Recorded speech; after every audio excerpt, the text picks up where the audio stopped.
ekizibu ky'ensi zino eza Africa ekisinga obukulu nsonga ya bukulembeze. Mu Africa tufuna abakulembeze nga takulemberangako wadde abantu mukaaga.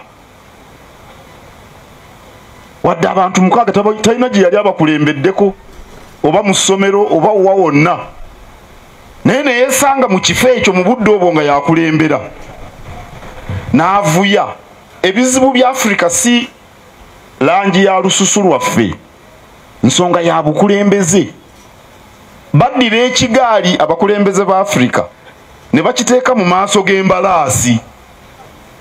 Embalaasi esika ekigaali. Era embalaasi bwe beesiga ekigaali kye kibeera emabega. Naye mu Africa emirundi mingi ekigaali kye bateeka mu maaso. Kati ye embalaasi tasobola kukisindika na mutwe. Era ekitunuulira butunuulizi bwe bakola. Owekitiibwa Kibaluma obusungu nga bugenda kukozesa ensobi nnyingi mukama wange. Ennaku zino nga ndaba tokya representinga kifo mw'otudde representinga feelings zo. Obusungu nga bukuvugisa ku kiguudo kya ttaka ovudde ku nnono z'obukulembeze. Newankubadde ogezaako okwetooloola neffe nakyotegeeza tusobola okukitegeera. Kwegamba toyinza kubeera musika wa kitaawo nga tosikangako. Era toyinza kukuba mbaga nga towasangako. Obukulembeze muli mu ntegeera y'oggolooza kye ki? Kubanga sirowooza nti waliwo omuntu ayinza okutuula mu pozishoni y'obukulembeze kagube mutendera gwabwa RC nga tokulemberangako. Kubanga ne process ekutuusizza mu kifo ky'obukulembeze obwo bwennyini bubeera bukulembeze. Tewabeerayo omuntu ajja buzzi ne yekkata nti kati nze pulezidenti w'eggwanga. Nze chairman w'ekyalo. Era process ekutuusa mu kifo ky'obukulembeze nabwo bwennyini bubeera bukulembeze. Tewaliyo gye bakolera internship ya bukulembeze. Wabula bye tutambuliramu mwe tujja experience ey'obukulembeze. Gwe bw'ogamba nti yali akulembeddeko yalina okukulembera y'ensonga lwaki abakulembeze ba Africa tebayagala kugenda. Abakulembeze ba Africa bw'atuula mu kifo awulira nga yekka yasaanidde okukituulamu era yalina experience ekituulamu abalala tebalina experience. Mirundi mingi abawujja obunyama bwa Museveni bagamba nti olweyo olukadde lwe lumanya ensonda. Naye olweyo olukadde lwo lwakolebwa lukadde oba nalwo lwaliko olupya. Nga bw'obaawo ng'oli mukadde manya nti waliko omupya naye waweewa mukisa okukaddiwa. Olwo olweyo olukadde olumanya ensonda singa terwaweebwa mukisa nalwo kutandika kwera nsonda terwalikaddiye kusobola kumanya nsonda. Okuba lwe kiri nti tewaliyo ssasa lya bukulembeze nti luno mu lutwalo olwedde lubadde lukadde nga lwera wano nedda. Kitegeeza buli omu asobola okubeera omukulembeze. Olaba n'ababbi oba ekibinja ky'ababbi kibeera n'abakulembeze. N'okutambula obutambuzi mu nsi ng'okuumya obulamu bubeera bukulembeze. Kunkakasa otya nti omuntu asobola okufuna pozishoni yonna mu nsi k'ebeere ya RC ate nga ye si mukulembeze. Nti omusajja ow'abakazi abangi yamanyi we bakwata omukyala tubalabye bahaaja abawera oba abasajja ab'abakazi abangi abawera ng'abagole be bawasizza batudde ku ccupa ntemeko era balwaddaaki ne balemererwa obufumbo. So omuvubuka n'ava eri nga mulokole n'agenda n'awayira mwana munne nga gwasookedde nako weewuunye mwana wattu ne bawangaala kubanga oluusi abaamukwatanga n'akalira. Olina kyotategeera naddala wano mu Africa. Mu Africa omuntu gy'akoma okulwawo gy'akoma okugalabanja kyakutte era gy'akoma obutakyeguya.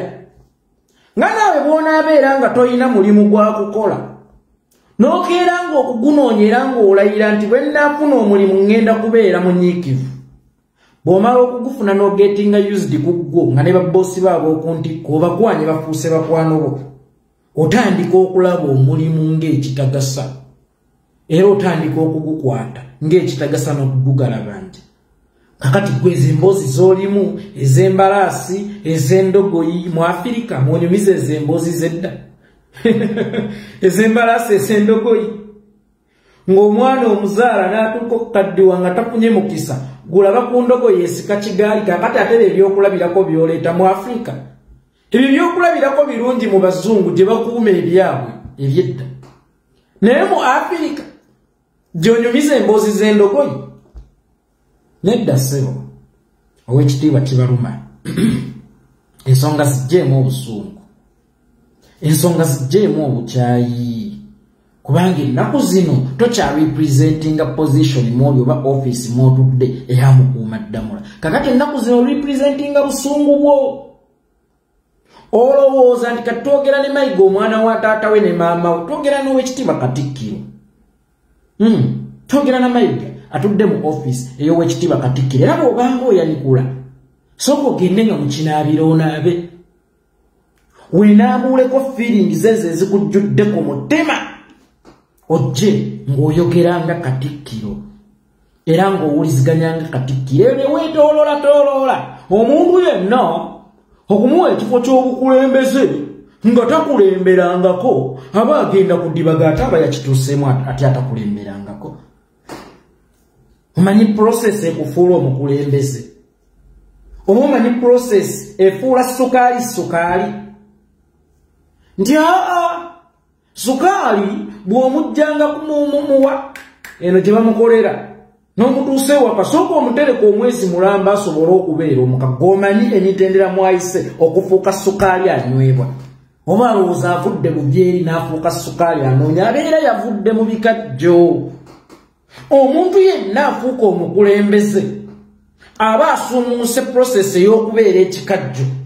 ng'afuuse sukaali anywebwa ate era waliwo n'omwana omuto yaani ono wa Burkina Faso Ibrahim Traoré yali kaputeni oba ali ku rank ya kaputeni gw'olowooza nti gye yali tewaaliyo bajjenero ababaddeko mu position ez'amaanyi ez'ekinnamagye naye ng'obwongo bwabwe tebunnabalaga nti ensi eri mu kuvunda ensi eri mu kusaanawo yeetaaga okutereeza n'okufuna obukunya amagezi agalaba nti tukulemberwa bubi tulina okukyusa tewaliyo experience ndala gy'oba onoonye esinga ku eyo kubanga omuntu ategeera obutegeezi nti bannaye tufugwa bubi n'alabanga ab'ensonga bagaanye okujja okwesowolayo okujja weeno embeera oba system etufuga obubi ye nejja eyeesowolayo ti nedda ngenda guno omugugu ogwetikka yadde nga munene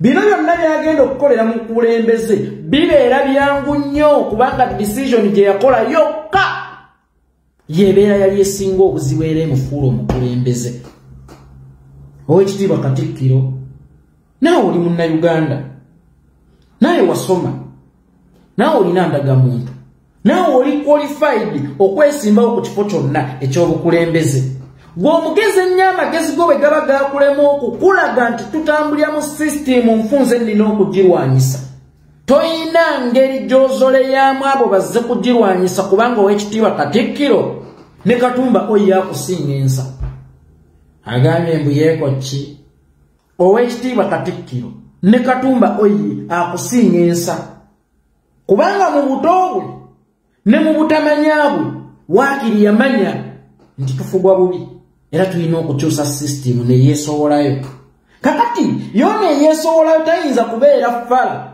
nga gwe baayokyera amasiro ozze ogambye bano ere pulezidenti yambadde obukadde 5 ngende ntereza amasiro ge yayokya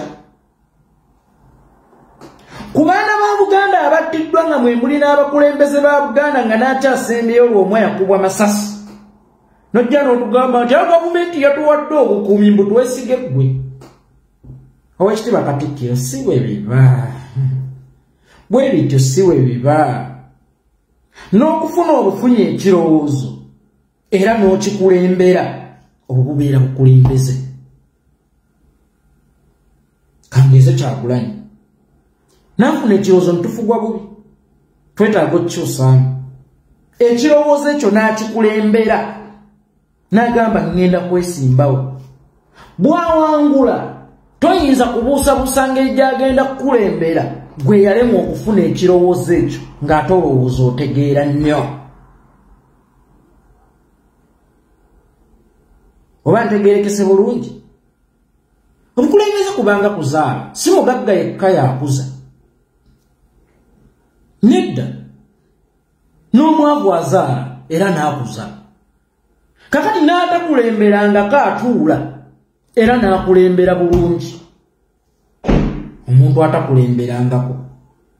Kakati kwegamba tubeere n'abakulembedde ebbanga lino lyonna tubeere n'abakulembedde olweyo olukadde lwe lumanye ensonda ddo terwaliko olupya.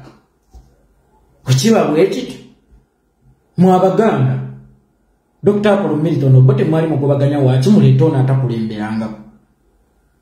Kyova olaba n'ente ze zibasinga emirembe kubanga okukuba omugga ente ya Museveni okubamu bannansi ng'era n'abaawo ng'okuba ente ye emiggu asooka okukuba essasi kyokka ng'alaba kiryokke okukwata omuggo okuba abantu. Oyo guntendera abaddeko mu bifo by'obukulembeze.